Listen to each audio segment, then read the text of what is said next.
Hello guys, welcome back to my channel. This is Darlington, and in this video we are going to be discussing a topic that is quite controversial yet interesting. It is cohabitation. In case you don't know what cohabitation means, it simply means couples in quotes coming together to live and yet are not married, like a guy and a lady coming together and living in the same apartment or in the same room or in the same house, yet not legally married, or as you may put it, biblically married if you're a Christian now. Because yes, we have biblical marriage, which we call church marriage or church wedding. Also have the legal marriage. So in cohabitation, you see people who are not yet legally married coming together to live in the same house or in the same room. That is what cohabitation is about. So in this video, we are going to be talking about why people think it is okay to cohabit societally now, and then from the Christian perspective, why we think it is not okay as believers to cohabit. Now, what are the reasons why generally now people think that it is okay to cohabit? Even in some Christian circles, they still believe that it's okay to cohabit before marriage. I know of some, when I was in school, I hope he does not see this video. Even if he sees it, it's fine because it was normal for them to have been doing it then. So I know them. It was our choir master in the same church. The lady comes to in fact, all of us were in the same church, both him and his girlfriend. We are all in the same church, but he was our choir master, and he was living with his girlfriend, and everybody knew about it. Even our church pastors, everybody knew. I don't really know why they didn't confront them or why they didn't preach to them. I personally did not, because I felt, maybe I didn't know what I know now. If I knew what I know now, maybe I would have preached to him, or I would have told him what he was doing was wrong. But our pastor knew then that he was living with his girlfriend, and I believe, in fact, at one point I was living with them in the same apartment because it was a shared apartment. They had like 3 rooms, and it was just rented out to different persons. So they were living in 2 of the rooms while I was living in 1. So I knew they did things together. When I mean things, I knew they slept with each other, they had sex, they fornicated. So in some Christian circles, they agree, they believe that it's okay to cohabit before marriage. So now, what are the reasons why people think it's okay to cohabit before marriage? Number 1 is to test compatibility. This particular point will always reoccur. To test compatibility. I had mentioned this particular point in my other videos. By now, if you had watched those videos, you would have known what I mean by to test compatibility. It simply means, let me get to know this person better. When I live with this person, the more time I spend with this person, the more time we live together, the more time we converse together, the more time we do things together, the better I get to know him or her. In as much as this sounds very okay and sounds like a good idea, it is not always the case. You can't actually know somebody by living with the person. No, you can't, because people can pretend. You can pretend for as long as they get what they want. So if somebody you are living, if you want to test compatibility with somebody, and the person knows that you want to test him or her to know if this person is okay for marriage, the person can pretend and be showing you the part of him or her that he or she wants you to see, and those parts are good parts that will make you want to marry him or her. For instance, if you're a lady and you want to live with this guy to know his temperament, to know if he's one that's given to anger, the guy can pretend to be a very lovely, calm, sanctimonious, reserved guy. Everything you do, he doesn't have issue with it. Anything, if you shout, the guy will be pleading with you, calm down, honey, be calm. There's a better way to settle this thing. Be calm. You are even the one shouting on top of his head. He's just being calm with you. You don't know that this person is pretending until you become his wife. That is when you know his real color. So there is no how you can test compatibility when you are cohabiting with this person because they can pretend. Yes, they can pretend. The second reason why people think it's okay to cohabit is to share responsibility. To share responsibility. People will tell you, things are really hard. This house rent, I'm the one paying it alone. This electricity bill, I'm the one paying it alone. Our internet bill, I'm the one paying it alone. Our water bill, I'm the one. But if this person comes in, we'll start sharing this responsibility, then the burden is minimized.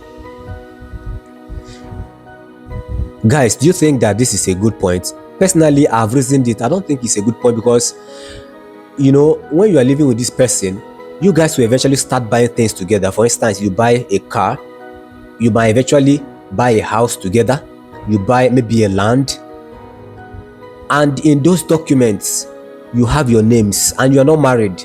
So if that marriage does not work, if you guys does not eventually get married, what happens to those properties? How do you go about sharing them? How do you go about making sure that those properties are given to each of you or are shared amicably without issues, without having to go to court to now start struggling on who has what? So it doesn't really actually make sense to me. I don't know why it doesn't make sense to me, but to be truthful to you, it doesn't really make sense to me. You can't be having a joint property with somebody you are not is not your own. Even people who are married, sometimes when they divorce, it's hard for them to share this property. Not to talk of somebody you are not even legally married to. How are you going to do it? But that's what excuse people give. That's the point. That's the reason people give for getting into cohabitation. It doesn't really make sense to me. The third one is emotional bonding. The more we live together, the more emotionally we are bonded. The more we are connected, the more we know our feelings, the more we know, all of those things that we say. You don't have to live with that person before marriage for you to experience all of those things. Love grows. So if you marry this person without living with the person prior, all of those things can happen in marriage. Things you begin to learn from each other. You begin to grow together. You begin to grow. I'm not married, and it's not like I am teaching you guys how to live in marriage. I'm just saying that getting to be emotionally bonded is not something you have to do before marriage. It's something you do in marriage, because that one, that is established that you guys are married. So any bonding that happens, it remains with you guys. You guys are always there. When you guys start bonding prior to marriage, what if that marriage does not work? What happens? Heartbreak. And that's why you see some people commit suicide because someone broke their heart, because they have invested so much emotionally to that person. You have invested too much of your emotions to that person, and that's why it's difficult for you to move ahead, to go on when the person leaves. So this is another reason why people go into cohabitation. So now, from the Christian perspective, why do we as believers, why are we now kicking against cohabitation? Why are we against cohabitation?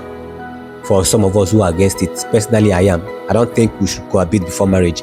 If you are a Christian and you think it's okay, please go to the comment section and tell us why you think it's okay to cohabit. And the Bible is our standard. The Bible is the premise upon which every argument should be established. So go to the comment section, give us the reason why as a Christian you think it's okay to cohabit with Bible references. So what are some of the reasons why believers are not supposed to cohabit before marriage? Number one, the sanctity of marriage as a covenant. Marriage is a covenant. The sanctity of marriage as a covenant is the reason why you shouldn't cohabit before marriage. Bible says in Genesis, I have my system here, I'll be reading from here. Bible says in Genesis chapter 2 verse 24, therefore shall a man leave his father and his mother, and shall cleave unto his wife, and they shall become one flesh. If you read the A part of it, it says, therefore shall a man leave his father and his mother, and shall cleave unto his wife. unto his wife. Underline the word wife. So you are leaving your mother, you are leaving your father to cleave to your wife, not to your girlfriend, not to your fiancé. The cleaving has to be between you and your wife, between you and your husband. That's the standard. That's the standard of the word of God. That's the standard of God. So when you are living with somebody you are not married to, you are having sex, you are doing all of those things that we do, then the sanctity of marriage as a covenant has been broken.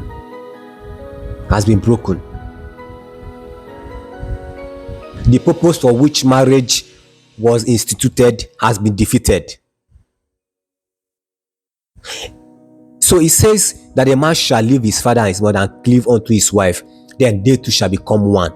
You must not become one with somebody you are not married to. You must not become one, because if you're living with somebody you're not married to, definitely you guys will have sex, and when sex is involved, there is a consummation. You know, in marriage, what consummates a marriage is sexual relationship, and that is where you see a mingling of blood.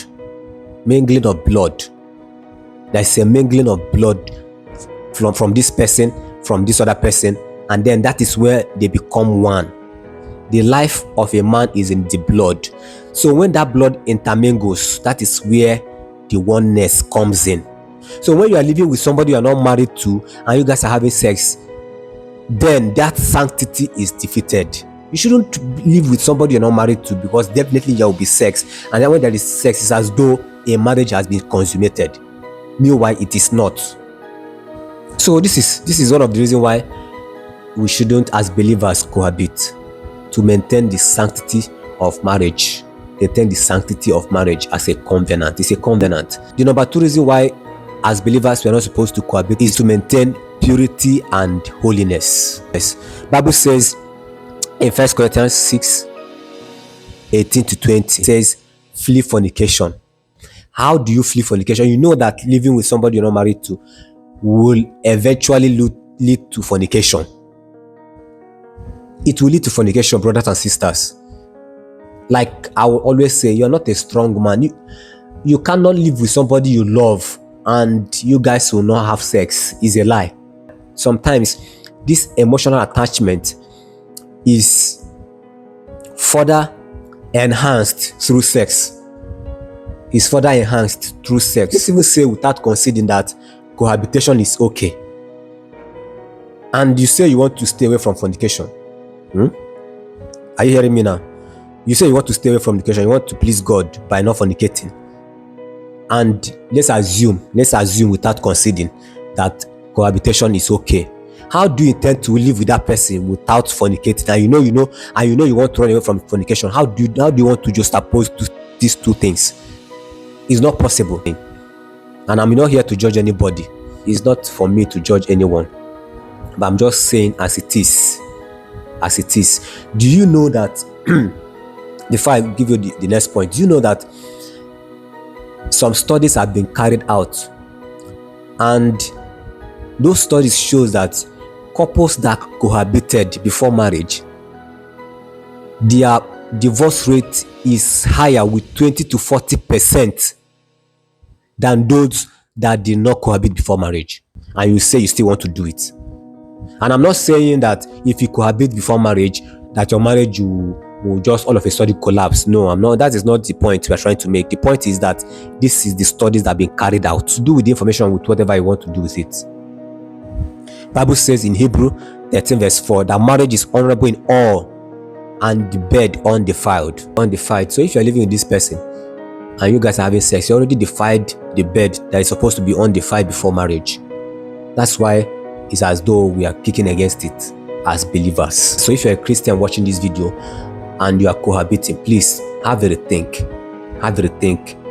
and tell that brother or tell that sister, let's stop cohabiting and wait till we are married. Then we can now live together till death do us part. You guys will live together and you get tired. The third one is, I'll stop here at point 3. I don't want this video to be too long, is spiritual accountability. You ask me, what does cohabitation got to do with spiritual accountability? I'll tell you. There are people looking up to you, whether you like it or not, as a Christian, as a believer. There are people looking up. You might not know. They might not come to you and say, brother or sister, I am looking up to you, you are my role model. They might not come to you and say all those things to you. But the truth remains that some people are looking up to you. People are going to church because of you. People are believing God because of you. Because they think the life you're living is worth emulating. So when you start now doing what you should be preaching against, what are you now telling those people looking up to you? What are you trying to tell them? What are you trying to teach them? Imagine for instance, I'm a youth pastor, for instance, and I have younger youths, younger boys and girls I am tutoring, I am teaching, who are learning under me. And all of a sudden, they now discover that this uncle that is teaching us is having one girl, even though he wants to marry that girl, but they are living together and they are doing the things that married couples are supposed to be doing. What do you think will become of them, of those guys I'm teaching? What do you think will become of them? Paul says that if eating meat will cause my brother to sin, I'd rather stop eating meat. This is me paraphrasing now. It simply means that even though sometimes that thing could be right, but because they perceive it as wrong, which might eventually lead them from falling off the faith, I'll stop doing that thing. But in this case, cohabitation is wrong as believers, and now you are still doing it. What are you telling those people that are looking up to you? So you shouldn't do certain things. If others are doing it, you shouldn't do them. The Bible says in Hebrews 10 verse 24, and let us consider one another to provoke unto love and to good works. Let us consider one another. Let us consider one another. This thing I'm doing, how is it impacting the next person? How is it affecting the faith of the next person? It also says in Romans 12 verse 2, and be not conformed to this world, but be ye transformed by the renewing of your mind. Brothers and sisters, by the renewing of our minds. Bible is telling us that we should not be conformed. That others, the world is doing it and it looks as though it's working for them. It's not a reason for us as believers to do it too. Let us forget about cohabitation. It is not worth it. It is not worth it at all. It's not worth it as believers. That's why the Bible says we should consider one another to provoke only unto love. So when you want to provoke a brother, provoke him unto love. Provoke him to love more. Provoke him unto good works. When you want to provoke a brother, that brother that's looking up to you, when you want to provoke him to do good works. Provoke him to love. Agape love. To love God. To love the brethren. To love the things of God. That is what we should provoke one another to be doing. Unto good works. Please, as a disclaimer, I am not judging anybody. I am not judging anybody. This is not me judging anybody.